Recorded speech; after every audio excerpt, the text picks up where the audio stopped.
Coach, I'm a BJJ black belt and I have blown my ACL twice because someone jumped on my knee while we were wrestling. Less experienced person. That's from Sharper Sid. Guys, that's scary. You can't have too many, guys, you can't have too many ACL tears.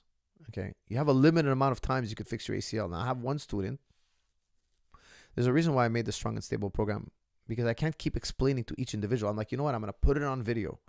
That way, when a guy hurts his knee, I just give him the video. And I give it to my students. Like, just don't hurt your knees.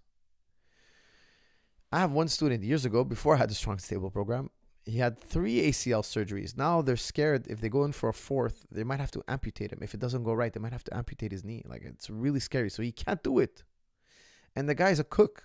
He can't stand all day on his knees. Like, guys, please do me a favor. Take good care of your knees. Get strong and stable knees. It's the correct way to take care of your knees, how to train your legs in the correct way, how to knee positioning, just basic knee positioning. There's a chapter called Basic Knee Positioning.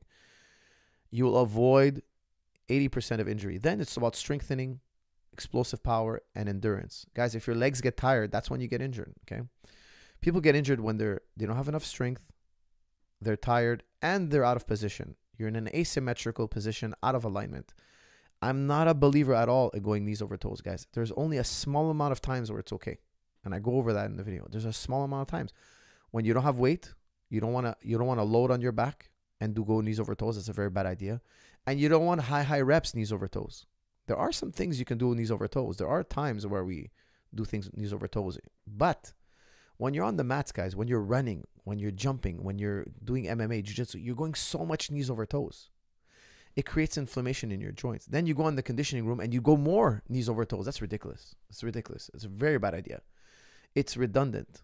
It's redundant. You're doing the same motion over and over again. Now, let's not put the weight. When we go in the conditioning room, we don't put any weight on our joints. We put the weight on our muscles. That's why we do everything perfectly aligned. The form is number one. We talk about neutralizing the spine, the neck, the shoulders, keeping the correct knee positioning. That puts the weight on the frame of the body, the bones of the body, and not the joints. And the muscles move. We're using structure and the muscles to move the weight. Okay? It's very simple stuff, actually. I'm making it sound more complicated, but it's not. Not on the joint. If you put it on the joint, you only have so many miles. It has to heal for tomorrow. It's got inflammation. You want to add more inflammation? Well, then tomorrow you're going to throw a kick and say you hurt yourself kicking. It's not because you threw that kick. It's all the inflammation. Now you're telling me people jumped a scissor on you. That's what I'm understanding. Somebody jumped on my leg while we were wrestling. Guys, I would tell you, me, when somebody jumps a scissor or whatnot, I drop to my knees. It's funny. Last week I was showing my students scissor. Okay, scissor is a canny basami. Somebody's standing like this, and one fighter jumps in and traps your knees like this with his legs. Okay, it's called a canny basami, a flying scissor. Guys, if you're in John Danaher's practice room and you jump a flying scissor, he'll kill you. Like he'll be so upset with you.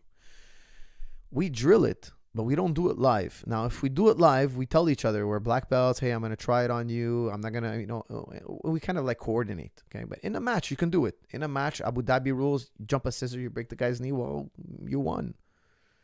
In the practice room, it's incredibly dangerous. I was teaching it to my students. Now, let me tell you why I was teaching it to my students. I said, look, you got to know the move. Maybe one day you're in a tournament where you're allowed to do the move. And 2, you have to know how to defend it, because someday some guy's going to walk in the gym and he's going to jump a scissor on you because he doesn't know the rules of the gym. Tristar Gym, we're not allowed to jump scissor.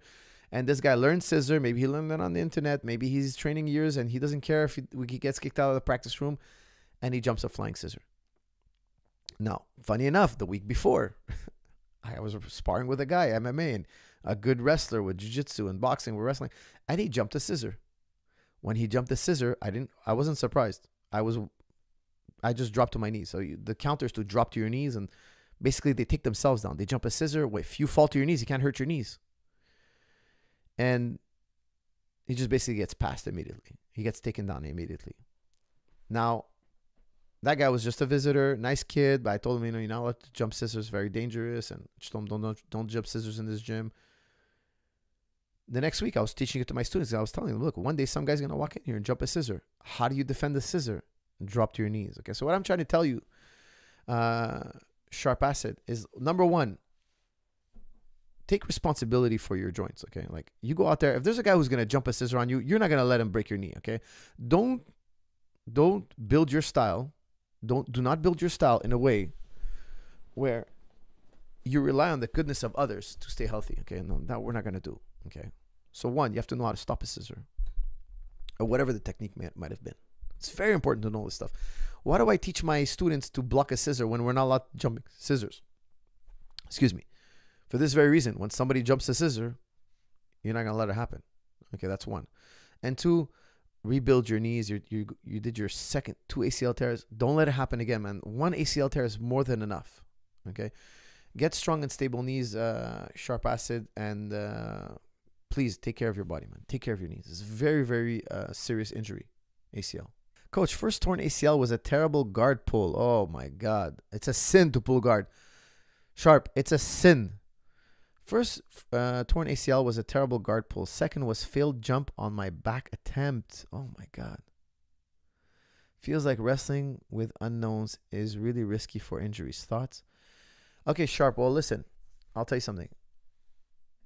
In my opinion, the reason guard pulling shouldn't break your ACL when you guard pull. When somebody jumps on your back, this is what I was talking about earlier. Okay, now I'm going to keep it short because I already spoke about this. When somebody jumps on my back, there's a certain amount of stress on my legs. There's a certain amount of stress. That stress, I need a margin of safety. I need to be able to withhold that stress and more. Why do you think we do box squats? Why do you think we squat? We take weights. Why do you think we do kettlebell training? Because I'm putting weight on my legs over and over again. So when somebody jumps up on my back or I do a guard pull, that's a 3 on 10.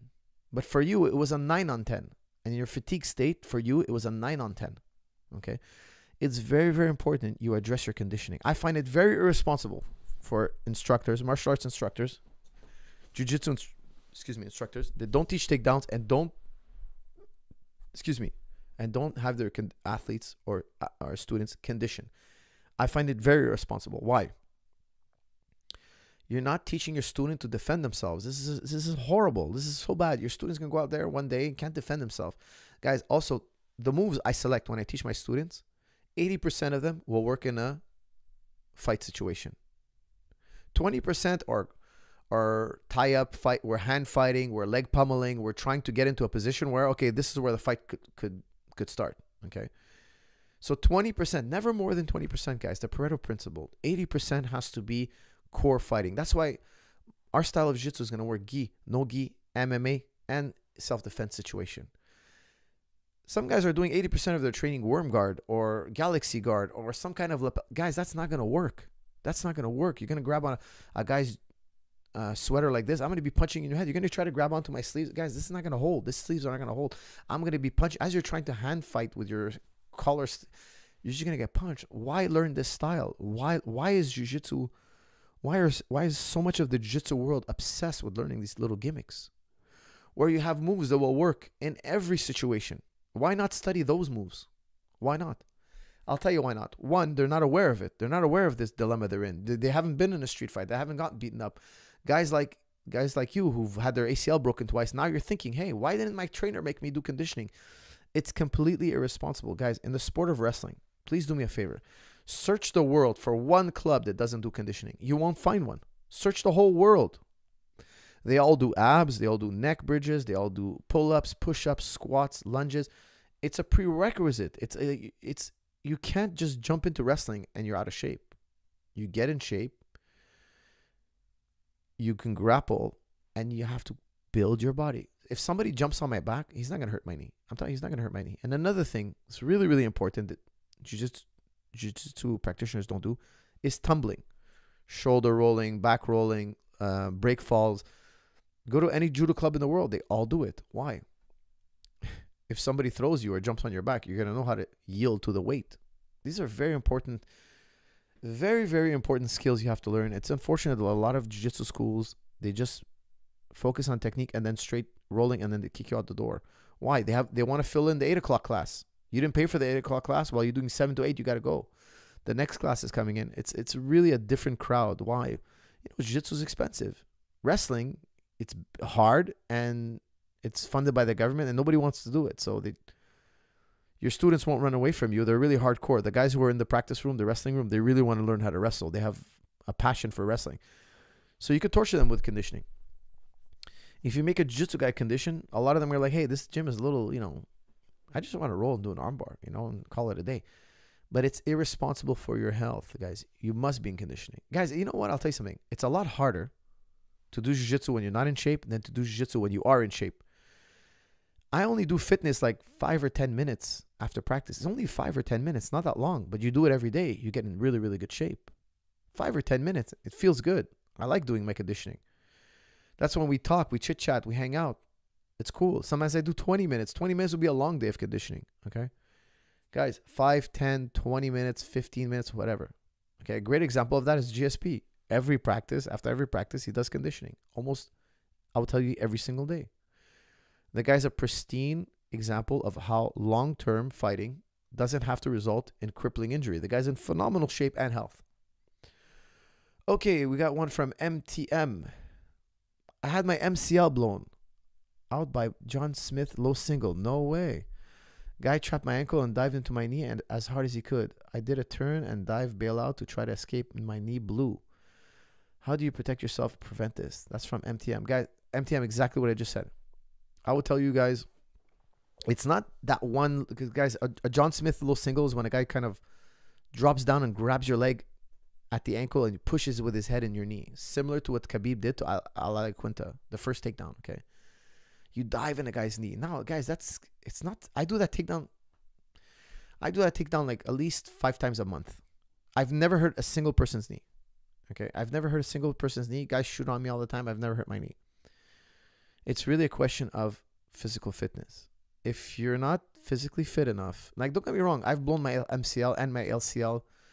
I've probably, guys, here are my knee injuries. I've torn both meniscus and my meniscus in my right knee and my left knee. This is years ago, okay? I've torn my LCL maybe 3 times, my MCL once. Those are the ligaments on the side of your knee. They're not as dangerous, okay? It's going to happen. A lot of you out there might have torn your LCL and you don't even know, okay? You just sprained your knee and it was torn and you couldn't walk well for a week or two and you were a bit, in pain, and then eventually it went away. Guys, an MCL injury, or LCL injury is 8 weeks. It's 8 weeks. You're supposed to take it easy for 8 weeks and do some physiotherapy and all that. I took 2 days off. When I tear my LCL, I'm back training in 2 days. I'm moving around. I'm floor rolling. I'm doing drills. I'm doing some stability training. I don't think you should do it this way, guys. I'm very experienced. I've been doing it a long time. I think if you're tear your LCL, you should take the full 8 weeks. I'm not trying to tell anybody here not to take the full 8 weeks. I'm just telling you, in my years of experience and seeing so many knees blow out, like, I have my own way to do it, but it's just my own way. It's not what they would tell you in physical therapy, okay? You should take the full 8 weeks. But a lot of athletes don't take the full 8 weeks, guys. Believe me, I can tell you. I know guys who've blown their LCL a week before a big fight, and they still do the fight, and they win the fight. Okay, I know guys countless guys who've done this, countless. This is in wrestling, boxing, judo. They sprain their knee, they tape it up, they take care of it, and they take the risk. Because when you have an injury like that, you're risking injuring your other ligaments, because your other ligaments now are taking the workload. So it's just a risk. I don't recommend you take that risk unless you're a prize fighter and you really want that payday. Okay, so guys, all the answers you're looking for, it's all in strong and stable knees. I did that video because I have PTSD from all the knees I've seen break. I have PTSD. I can't see another knee break. And then I see a poor soul walk in the gym and he hurt his knee, and I go and I give him the whole spiel how to take care of his knee, and I follow up on him. I can't do that anymore. Now I just give him the video. Here's the video. If you care enough about your knee, you'll watch this video. This is how you take care of your video. Now, strong and stable knees, it's all about preventing, guys. It's not about, okay, I hurt my knee, these are the exercises I should do. No, you take your 8 weeks, you do a little walking, you do a little biking, and now we're never going to let that injury happen again. We're going to build mobility back in our knee. We're going to pull muscle back in our knee. And guys, I believe in stability. I believe if you're going to wrestle, you better be able to stand on the ball. If you can't stand on this stability ball, your legs are it's a matter of time before you break your leg. It's a matter of time, guys, in my opinion. The first guy I ever saw stand on the stability ball, that was 20 years ago. I saw Michael Kogan. He stood on the stability ball. He's a PhD. And he said, look, if you don't take care of your knees, you're going to miss them when they're gone. I build stability in this way. He shows the lunge matrix, which is also in strong and stable knees. And then he says, look, my stability is so good. And he's a 65-year-old man when he's doing this. He's standing on the ball. He's like, my stability is so good, I can stand on this stability ball. I was like, wow, really? And this guy, I was reading his books. I'm a big fan of his works. And he's saying, look, if you don't build stability, you minimize your power because you can't have power without stability. And also, you're going to get injured. Okay, I took it seriously. Here I am, 20 plus years later. I've never broken my ACL. I've only sprained my knees. Okay, I've only had like first degree and second degree. Meniscus tears, guys, for those of you who don't know, it's just a cushion inside your knee. So you have your knee here like this. This is the meniscus right here. It's just a cushion, okay? That's from doing plyometrics in the wrong way. When I was younger, I was doing plyometrics in the wrong way. Now I know a lot better. That's why I only do low-impact plyometrics. It's in the video. It's in strong and stable knees. I encourage you guys, do low-impact plyometrics because power equals safety. I explain it why in the video. Power equals safety. Guys, ever since I've done low-impact plyometrics, I've never injured my knee, ever. Ever, ever, ever. I've never sprained a meniscus. I've never hurt myself. My knees are intact. So what I'm trying to explain to you guys is proper training brings you to, like, I would say 95% immunity. You could always have 5% catastrophe. What's catastrophe? Well, some guy jumps a scissor. I miss the defense and he breaks my knee. I fall off my bike and break my knee. I get hit by a car and break my knee. That's just disaster. Like, there's nothing you could do about that.